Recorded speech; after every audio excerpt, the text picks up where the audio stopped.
بسم اللہ الرحمن الرحیم۔ السلام علیکم۔ ادائے قرض کے لیے یوں دعا کیا کرے۔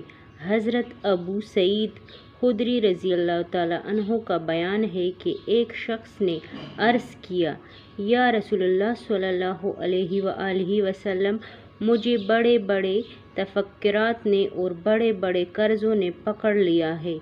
آن حضرت صلی اللہ علیہ وآلہ وسلم نے فرمایا، کیا تم کو ایسے الفاظ نہ بتا دوں جن کے کہنے سے اللہ تمہارے تفکرات دور اور تمہارے قرض کو ادا فرما دے؟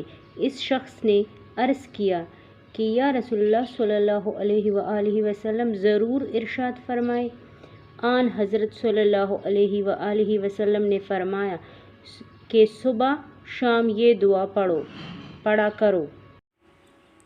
اللہم انی اعوذ بک من الہم والحزن واعوذ بک من العجز والکسل واعوذ بک من الجبن واعوذ بک من غلبۃ الدین وقہر الرجال۔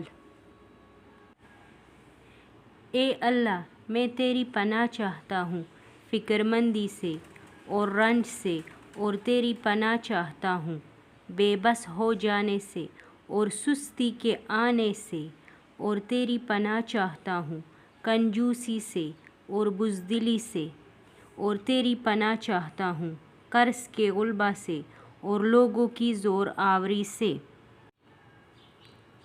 اس شخص کا بیان ہے کہ میں نے اس پر عمل کیا تو اللہ پاک نے میری فکر مندی بھی دور فرما دی اور قرض بھی ادا فرما دیا۔